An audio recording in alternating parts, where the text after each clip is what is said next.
Assalamu alaikum warahmatullahi wabarakatuh. Ashamar kafuna kam jirtan. Hordoftoota fi daawwattoota kiyya qaqqaalii hunda keessanuu akkuma jirtanii fi akkuma jirtanii tanageenni koosina dhaqqabu jechaa haadhammoo maal qabattee dhufte jechuun keessan hin hafu. Gaaffilee namoonni hedduun viidiyoon duraan dalaguudhaan nagaafataatiin hin turtanii akkasuma namoonni furdachuu barbaadan jechuudha. Viidiyoo adda kana keessatti waa hedduu argatan jedhee yaada. Furdina fayya qabeessa ta'ee jedhee kan borci hin qabne kan gogiinsa garaa hin qabne hedduu nyaata yeroo xiqqoo keessattuu warroonni fuulli keessan kun isin huqqatu kan isin qal'atu keessa isin goggogu akkasuma mormi keessan kun kanaaf hedduu isin fayyadadhee yaada viidiyoon kun kanaaf fakkeenyaaf yoo ilaaltanii biyya galeen deebi'ee garuu hinaan gurraachadhe malee qaamni keessa kan qannasne nyaanni mana arabaatii fi nyaanni ofii keenyaatti yaannee binnee dalaganu tokko miti. Umma qabaachuudhaan hiriyoota hedduun arga warroota wajjin as biyya galee namoonni hedduu yoo suukkatanii namoonni hedduun akkasuma tarii haala qilleensallee ta'uu danda'a murteessan immoo nyaata. Kanaaf nyaanni kun hedduu isin fayyada jedhee yaada. Tana turallee viidiyoo hedduu dalageetiin ture. Amma boodas viidiyoo isinii dalagaa keessattuu warroonni keessan nagaafachaa turtan fuulli keenya kun hedduu qal'ataa mormi jalli bakka namoonni morma dheeratan fayyadu jibbisiisettanii wallaahi irraa yoo fayyadamtan hedduu isin fayyada jedheetiin yaada. Bareeddanii osoo umriin keessan hin geenye caccabdanii jaartii fakkaachurraa daa'ima fakkaattanii deemuudhaaf hedduu isin fayyada jedhee yaada. Viidiyoo kana hanga xumuraatti ilaala. Irraallee immoo fayyadama. Itti fayyadamuudha inni guddaan. Isinin jedha obboleeyyan kiyya qaqqaalee turtii gaarii akkasitti hojjettanii fi maal irraa hojjettan immoo hanga xumuraatti ilaala. Kina obboleeyyan kiyya akkuma argitan kana jalqaba irratti argitan kun temera. Temerri faayidaa hedduu qaba akkuma namni kamuyyuu beeku. Furdina qofarratti osoo hin taane warroonni gogiinsa garaa qabdanii. Akkasuma fuula keenya kana qaama keenya kana hundi isaa barachiisuudhaaf bataam bareeda. Temera ganama qursii yookaan osoo bishaan wajjinis qursii isa osoo qursii gootanii hedduu garaa qullatti bareeda jechuudha. Nyaatanii yookiin aannan itti dhuguudha yookiin immoo bishaanis mantaan irratti dhuguudhaan hedduu gogiinsa garaatti turuudha. Akkasiin isinin jedha temera ani hanguma naagahuun qabadhee dhufe. Kana olus gochuu dandeettanii firee hanga afuriitis muraasa gochuu dandeettanii hanga isinii gahuun temeratti dabalattanii jechuudha. Inni kun immoo muuziidha. Muuzinis namoonni kamuyyuu hin beektan akka dabaluu qaamati irratti hedduu gahee guddaa qaba. Muuzii tokkos ta'ee lamas ta'ee hanguma isinii ga'u laaltanii itti dabalattanii nama tokkichumaan itti dabaladha. Inni kun kaapteeniidha. Kaapteenii kunis ajjaa yookiin immoo kaapteeniin kun sanyii garbuuti.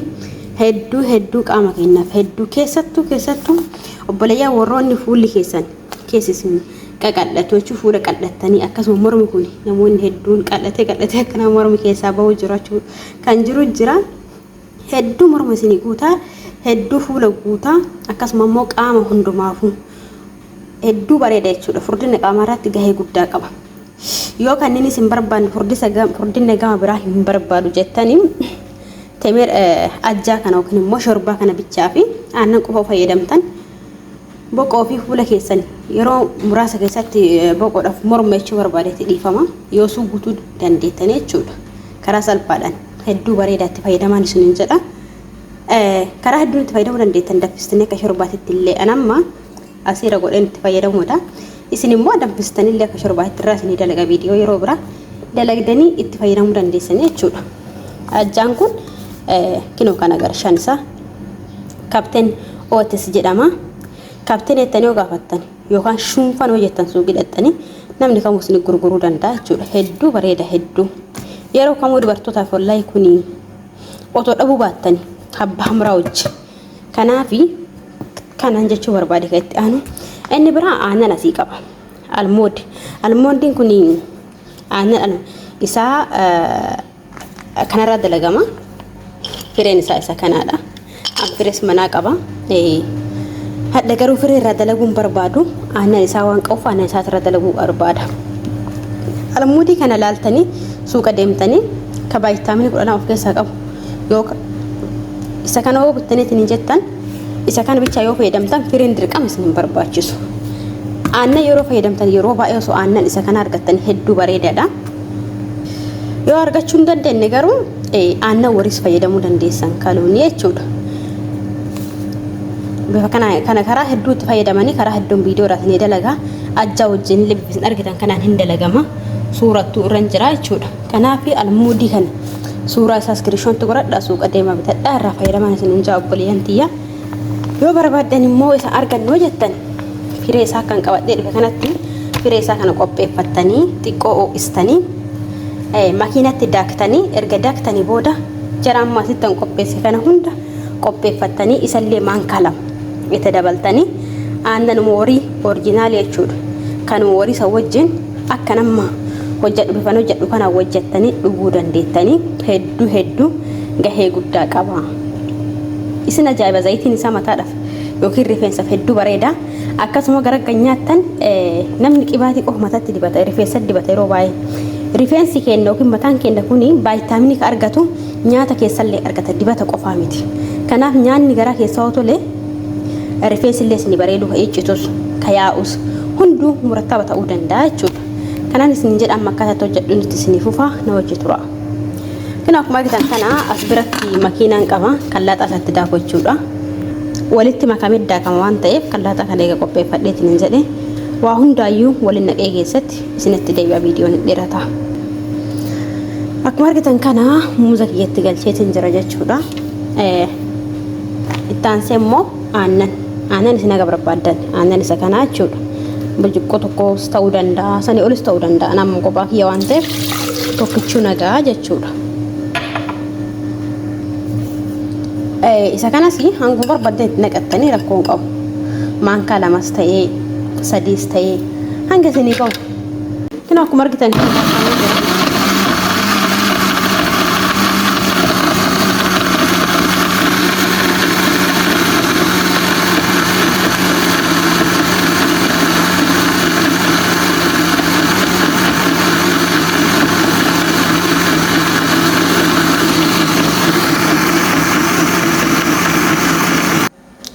inni biraan immoo sukkaara obboleeyyan sukkaara namni jaalattan itti dabalachuu dandeettan namni hin jaalanne immoo temira eega qabaata inni mi'aa waan ta'eef dhisuu dandeettan an garuu sukkaara malee waan natti hin tolleef sukkaara kanatti dabaladha jechuudha. Inna shorbaan keenya kana fakkaata daakameen xumuramne kanaaf sukkaara namni hin barbaanne laazimaan dirqama miti namni jaalattan qofti itti dabalattanii jechuudha.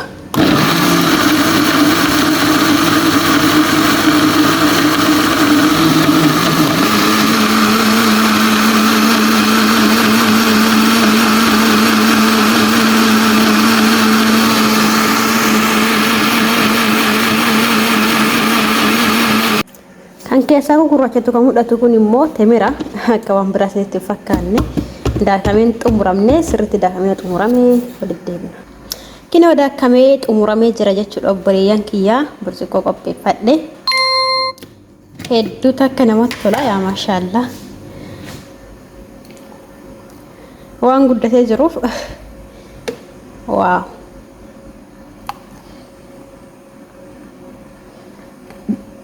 Hedduu takka guddate ani isinitti argisiisuuf jedhee waan baay'ee baateef saratanyaan biraa tana bira jettus jirti lammii Ugaandaati.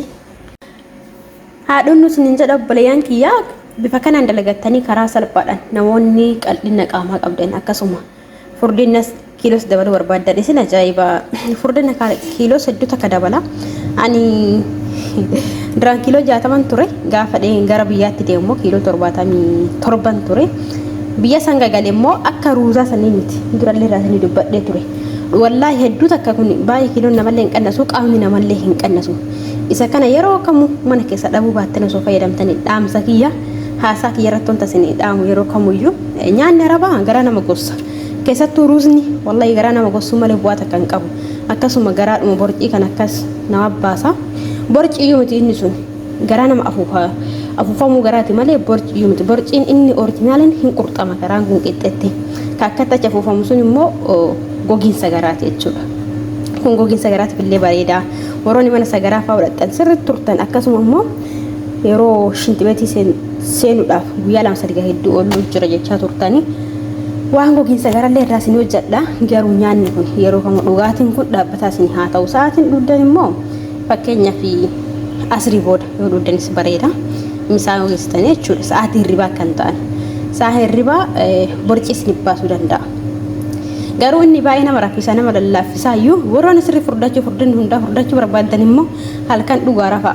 Qaamni keessan hundi maashaallah yeroo dhiqqoo keessatti guutanii garuu waan isinii dhaamu hadha fayyadamtanii bordhiisuu miti. Yeroo kun fayyadamuu qabdan. gaddiqqata ji'a lama hin fayyadamnettanii ji'a lama irra fayyadama ganama dhugdanii guyyaa dhugdanii yoo akkuma isinin jedhe borcii qaama hundoon barbaanne sa'aatii rafuu hin feene sa'aatii hojjechuu barbaadan dhugaa yoo garuu qaama hundaan guutuu barbaadan sa'aatii hirribaa dhugaa kana qofan isinii dhaama hedduu namatti tolaa dhugaa maashaallaadha akkasin isinin jedha galatooma ulfaadhaa viidiyoo hedduu namoonni dandeenye mana arabaa keessatti qopheeffachuu hin dandeenyettanis kan magaalaa irraa bittanii isin fayyadamtan yeroo dhiqqoo keessa isin furdisuu danda'u farmaas irraa viidiyoo waraabee suuraa kaasee gadi isin lakkisaa iskiriishoonti godhattanii mana suuqaa deemtanii bitachuu dandeettanii woroonni mana bahuu hin dandeenye immoo onlaayiniidhaan xalabachuu dandeettanii kanaaf of hin dagatina qabeenyi guddaan biyya galtu qaama keeti akkasin isin jedha ulfaadha galatoomaa laayik godhaa koomentii irratti yaada keessa barreessaa sabiskiraayib gochuu hin dagatinaan isin jedha ijoollee fakkaadhaa deemaa otoo umriin keessan hin gahin cabdanii nama guddaa fakkaattanii boqoon keessan kun walitti isin hin cabini isin jaa. Assalaamu alaykum warahmatullahi wabarakatuh. Nagaan naa tura.